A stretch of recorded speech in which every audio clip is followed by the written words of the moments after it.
Trong một cái kinh một dạy gọi là The Four Kinds of People, 4 loại người. Cái loại người thứ nhất là không có care, không có quan tâm về cái sự lành mạnh của chính mình hay của người khác. Those people who don't care about the well-being of themselves, of others. Mình không có quan tâm. Cái loại người thứ hai là loại người care, quan tâm về cái well-being, về những cái gì tốt đẹp cho những người khác, nhưng mà lại không có care, quan tâm về những cái gì tốt đẹp cho chính mình. Thật sự thì rất là nhiều người trong chúng ta làm như vậy. Những vị cha mẹ, những vị lớn chăm sóc cho những đứa con, những đứa em của mình. Và Bụt nói loại người thứ ba là care about their own well-being. Mình quan tâm về cái tốt đẹp, cái bình an của chính mình, nhưng mà không có care, không có quan tâm về người khác, về cái well-being của họ.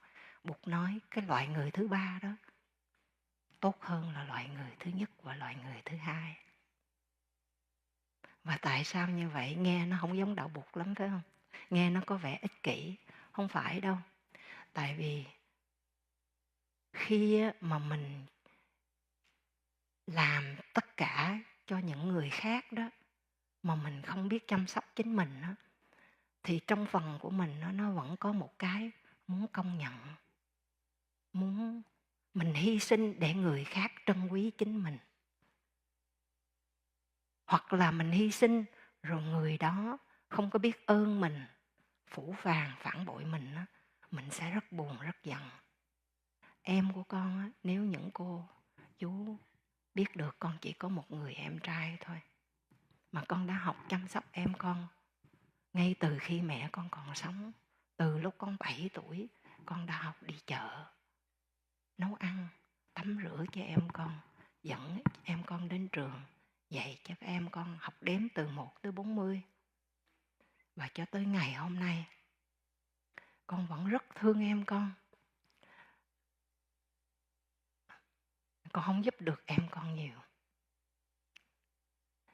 nhưng con có thể lắng nghe em con. Luôn luôn thấy được những cái điểm đẹp trong em con và khuyến khích em con. Nhưng mà vì nó sống cái cuộc đời nó so hard, nó cực quá.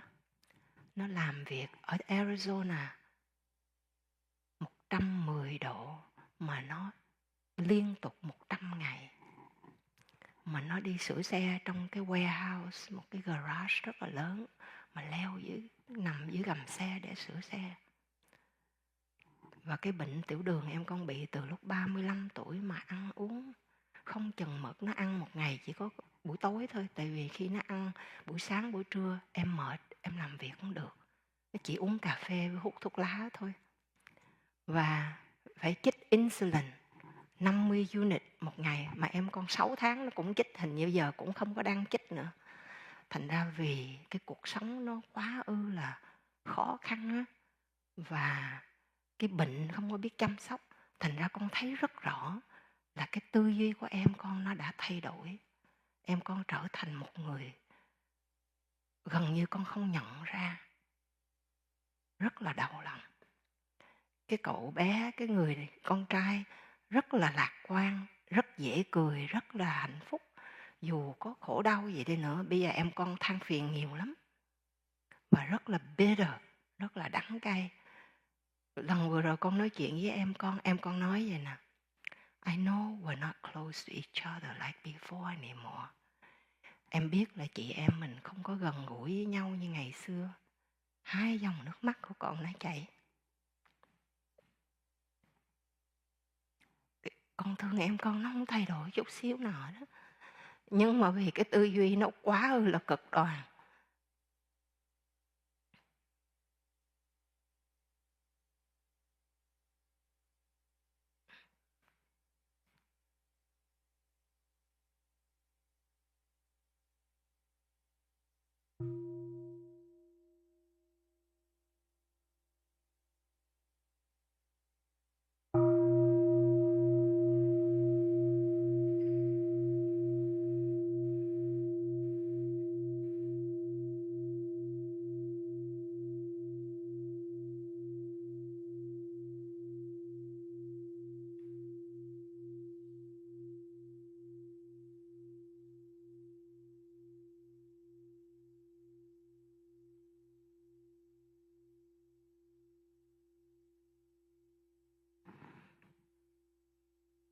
Và em con rất là pro-Trump. Con biết rất là nhiều người Việt ở đây cũng rất là pro-Trump. Yeah, rất là tin tưởng cái ông Trump. Và chị em con rất là dễ cãi nhau khi mà nói chuyện trên điện thoại. Nó còn cố gắng, nó còn cố ý nói con nữa để nói về Trump. Và con phải nói, em, Trump comes and Trump goes. Ổng đến rồi ổng đi. Nhưng mà chị em mình đó, cả một cuộc đời, chị em mình không có gì có thể tách biệt mình được. Và đó là tại sao con thấy cái loại người thứ ba, hãy học chăm sóc chính mình đi. Khi mình học chăm sóc chính mình, thật sự mình không có ích kỷ. Mình mới hiểu được, mình mới thương được, mình mới tha thứ được. Em con nói những lời như vậy, nhưng mà con vẫn rất thương em con. Vì bao nhiêu cái ân tình. Và vì con biết em con nó bệnh. Nó thay đổi cái tính tình của nó. Chứ không phải nó muốn như vậy. Mình hiểu được. Thì đó là loại người thứ ba. Biết thương chính mình, biết chăm sóc chính mình. Và cái từ loại người thứ ba, mình sẽ trở thành loại người thứ tư. Dần dần, có nghĩa là biết thương mình, biết chăm sóc chính mình. Và biết thương người và biết chăm sóc những người khác. Naturally, một cách tự nhiên, nó sẽ xảy ra nếu mình biết làm mới được với chính mình. Biết trân quý, tưới hoa, công nhận được những cái mà mình có, hình hài, cảm thọ, những cái đặc tính, cái tốt, cũng như là những cái khó khăn trong cuộc đời. Con cũng học cảm ơn những cái khổ đau, những cái bất hạnh trong cuộc đời của con đã học cảm ơn điều đó. Tại vì nó làm cho con trở nên con người của ngày hôm nay. Nếu cuộc đời của con không đi qua quá nhiều khó khăn, có thể con sẽ trở thành một cái người dễ chỉ trích người khác, nhưng thật sự không hiểu gì hết. Không hiểu gì về thật sự những khổ đau, mất mát, khó khăn những người khác đi qua. Thật sự là như vậy.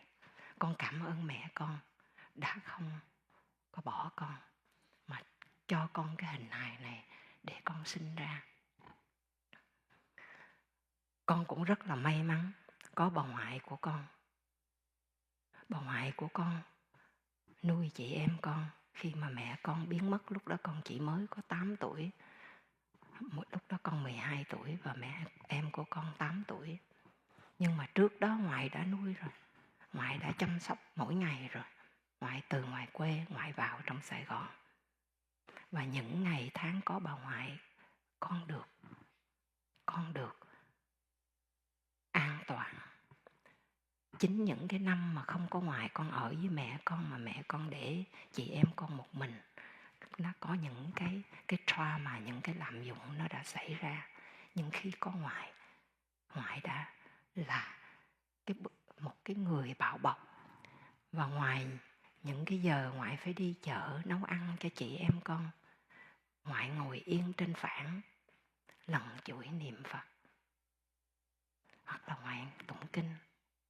Bà ngoại con không có đi học một ngày nào hết á. Ngoại con học cái chữ cái từ cậu hai của con. Và từ đó ngoại con đã học thuộc truyện Kiều. Nguyên một bài thơ 3.000 mấy trăm câu. Ngoại con đã học làm toán, tính nhẩm trong đầu.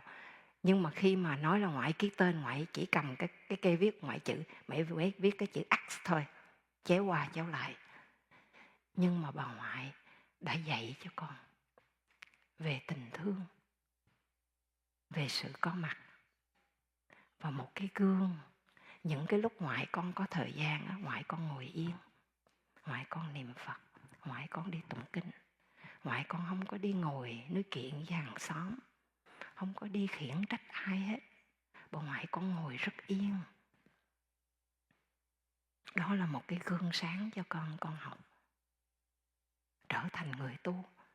Mình ra với đại chúng, sinh hoạt với đại chúng. Những giờ riêng mình ngồi yên, mình đọc sách, mình đọc kinh, mình viết lách, mình làm những gì nó hữu ích cho chính mình và cho tham vấn. An ủi những người trẻ khi đến đây, hoặc là có những lúc con chia sẻ ở trên mạng. Đó là những cái mà tấm gương bà ngoại con, tuy là một người không có học nhưng lại là một người thầy vĩ đại cho riêng con, một người thầy quan trọng nhất đối với con. Và con cũng rất may mắn có được thầy, sư ông. Mà có một lần thầy nói với con vậy nè, thầy nói: con, thầy cũng là bà ngoại của con đó. Và con rất là sung sướng khi thầy nói như vậy. Tại vì đúng, thầy là thầy của con. Thầy là cha, người cha mà con chưa từng có. Thầy là mẹ, vì thầy yêu thương, thầy ôm ấp. Thầy là bà ngoại của con, tại vì thầy cũng như vậy. Bao nhiêu năm con được theo thầy. Có nhiều khi với thầy, với sư cô sẽ khen người này, khen người kia, hoặc là khen sư ông: ô, thầy hay quá, thầy hay quá. Thầy sẽ mỉm cười và thầy nói chuyện khác. Con chưa bao giờ nghe sư ông nói xấu về một người nào khác hết. Và những lúc khi mà con nghĩ không hay về một người khác, hoặc con nói không hay về một người khác, trong con luôn luôn có một sự hổ thẹn. Là tại vì con nhớ thầy, thầy không bao giờ nói điều đó. Và con vẫn luôn luôn nói thầy giúp cho con. Con đã học được không nói xấu về chính mình. Thầy giúp cho con học để không có phân biệt, nghĩ xấu về những người khác. Dù là họ có những yếu kém, dù là họ có những cái cử chỉ lời nói làm đau lòng mình, nhưng mà vẫn thấy được những cái điều tốt đẹp trong họ và có thể tha thứ được. Đó là nghiệp của những người khác, con học nghĩ như vậy. Đó là nghiệp của họ, đừng làm cho nó trở thành nghiệp của mình. Đó đối với con là tình thương, đó là từ bi. Và điểm cuối cùng con muốn xin được chia sẻ với đại chúng là khi chúng ta học pháp môn làm mới với chính mình. Lối ra tùy thuộc, nẻo vào tự tâm. Đi ra những cái khó khăn trong chính mình đó, đi ra những cái khó khăn trong những liên hệ đó, nó tùy thuộc nẻo vào tự tâm. Phải đi vào trong chính mình. Nó sẽ cần thời gian, không có thể làm một cách dễ dàng được. Và cái sự thực tập này mình cần phải làm với chính mình. Và khi có đủ cơ hội, luôn luôn giữ trái tim mở của mình để khi cơ hội đến, mình có thể làm mới được với những người khác. Nhưng nếu mình không làm mới được với những người khác bằng lời nói, mình vẫn có thể làm được bằng tư duy, bằng hành động, bằng những sự thay đổi của chính mình, nhường nhịn của chính mình, nhìn lại của chính mình. Và pháp môn làm mới này con đã áp dụng với rất là nhiều người mà đang hấp hối. Khi mà bác Thọ với bác Hải, bác Thọ bệnh trong nhà thương, con hình như lúc đó sư cô Trúc Nghiêm đi với con vào nhà thương thăm bác Thọ. Và vợ bác Hải và các con đứng chung quanh.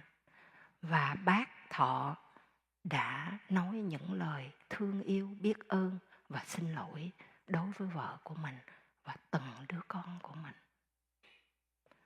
Rất là mầu nhiệm. Trước đó gia đình không có quyết định được là có nên ngừng lại cái hóa trị hay không. Tại vì lúc đó bác bị cancer, không nở.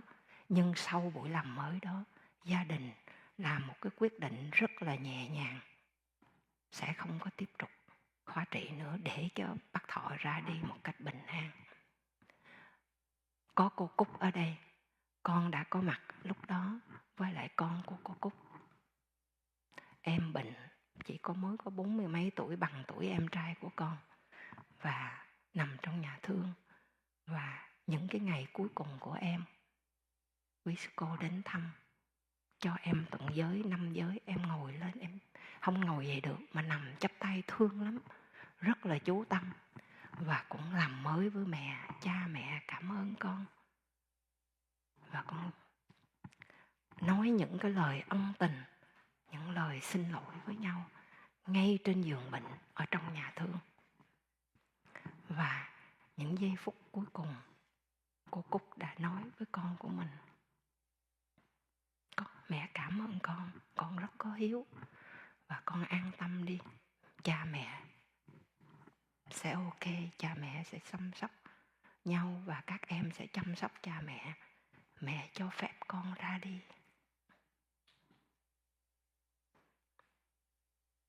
Và tuy là em bị ung thư phổi, thường ra đi rất là đau đớn, thở không được và nhìn cái người chứng kiến rất là khổ, nhưng em không có dằn vặt, không có khổ, là vì em là người tin vào Tam Bảo, có sự tu học, và cha mẹ là những người đã giúp cho em làm mới được với chính mình và với nhau, để cái sự ra đi đó nhẹ nhàng. Và như vậy rất là nhiều gia đình con biết đã thực tập làm mới trong nhà thương hoặc ở nhà. Có một lần còn làm mới on Zoom nữa, con giúp cho một gia đình làm mới on Zoom, và cô Hạnh bị bệnh và chú và 2 đứa con trai. Cô trong cô mà, nhưng chú và 2 đứa con vẫn nói lên những cái ân tình và vẫn xin lỗi, để khi mà người ta rút ống ra đó và tăng thân niệm Bụt thì thay bộ đồ nâu cho cô, và cô ra đi ngay sau đó một cách rất là nhẹ nhàng. Thành ra con rất là mong đại chúng đem cái pháp môn mầu nhiệm này vào cái sự thực tập của mình từng ngày cho chính mình. Mình thực tập được là mình giúp được cho những người khác. Con độ được em con, ít nhất con thương em con, nhưng con giúp được cho những người khác. Những người khác cũng là em con. Và mình đem cái sự làm mới này cho gia đình của mình, cho những người thương của mình những lúc bệnh hoạn, những lúc hấp hối, đem sự thực tập làm mới vào để giúp cho mình được nhẹ nhàng khi người thương mình ra đi, để mình không có bị dằn vặt, và để cho cái người thương của mình ra đi được thanh thản nhẹ nhàng, không phải mang theo những gánh nặng nữa. Mình có thể tha thứ cho nhau để được ra đi. Và mình cũng có thể làm mới với đất mẹ. Làm mới với đất mẹ. Khi mà mình thực tập á, sư ông nói đi thiền hành giống như hôn lên đất mẹ, trân quý đất mẹ. Và xin lỗi đất mẹ những lúc mình đi không có chánh niệm, mình đi vội vã. Xin lỗi đất mẹ những lúc mình tiêu thụ quá nhiều. Thật sự thì những lúc mà ngay cả đại chúng Lộc Uyển, những lúc mà mua mà nó nhiều những cái plastic, những cái đồ ni lông, những cái chai đó, con cảm thấy rất là xót. Và con luôn luôn nói trong lòng, con xin lỗi đất mẹ. Và con cố gắng không góp phần vào trong đó. Con vẫn phải sử dụng có những cái, nhưng mà nó nêu ý thức để mình đắn đo vài giây hoặc vài ngày, để mình có thật sự cần mua những cái gì mà mình rất muốn mua hay không. Hay là mình có thể không mua, hoặc là mình mua cái khác, nó không tốt bằng, hoặc là nó không có đẹp bằng, nhưng mà nó bằng giấy, bằng những cái mà nó hữu cơ, thay vì mua những cái plastic dùng 1-2 lần, hoặc là để đó và nó rất là lâu dài. Plastic hoặc là kim loại, những cái đó là mình có thể làm mới được với đất mẹ. 4 bước đều có thể làm được với đất mẹ. Và mình làm mới với nhau. Con cũng xin nhân cơ hội này, con sám hối với đại chúng. Con biết trong nhiều năm ở Lộc Uyển, con là trong những người thường hay nhắc với cô chú về sự giữ im lặng hùng tráng. Ngay năm ngoái thôi có khóa tu ở xóm bên kia, có cái xóm hạnh phúc bên đó đó. Một buổi sáng 5:20 con đi thiền hành lên đây để ngồi thiền, mà quý chú ngồi nói chuyện rôm rả ghê lắm, vui lắm, mà toàn là giáo thọ không à, giáo thọ với lại tiếp hiện không à. Cái con đi vô, cái con chắp tay và con rất là nghiêm. Lúc đó đúng cái tên của con Đặng Nghiêm. Con nói: con xin lỗi quý chú, nhân quý chú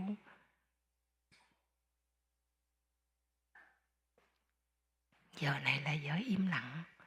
Quý chú là những người tu học rất là lâu năm, quý chú làm như vậy rất là đau lòng. Con nói vậy cái con đi mất. Dạ hình như con thấy quý chú sợ con quá. Và năm nay con đi ngang 2 buổi sáng rồi, nghe im phăng phắc.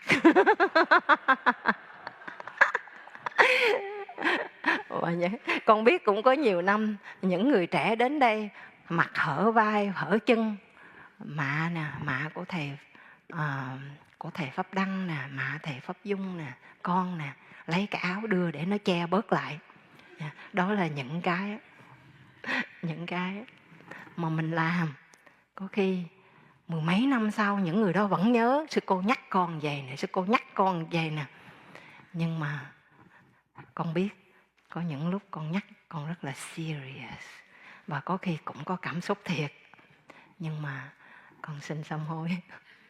Và con cũng rất là biết ơn là quý cô chú các em đã thông cảm, đã có những cái chỉnh sửa để làm cho tu viện được trang nghiêm, có nề nếp, để Lộc Uyển được là Lộc Uyển của ngày hôm nay, để bao nhiêu giới trẻ, bao nhiêu người có thể đến mà nhập dòng một cách rất là dễ dàng và nhẹ nhàng. Dạ. Con thấy hết thời gian, con xin cảm ơn đại chúng có mặt tiếp nối sư ông một cách rất là đẹp.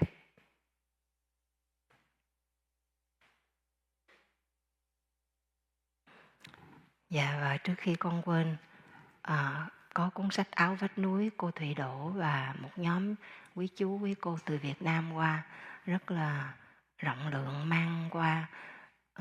Số sách còn lại thì con xin cúng dường cho những vị mà chưa có sách này hoặc là muốn thỉnh. Và nếu quý vị muốn cúng dường để giúp tu viện sửa đường thì có thể cúng dường để sửa đường. Dạ, đó là những cuốn sách ở dưới đó.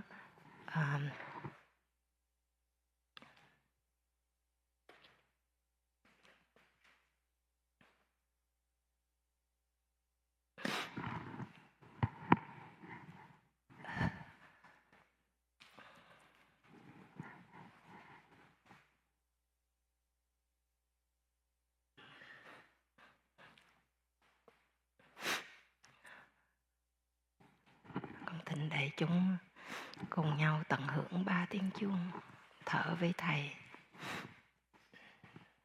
ngồi với thầy.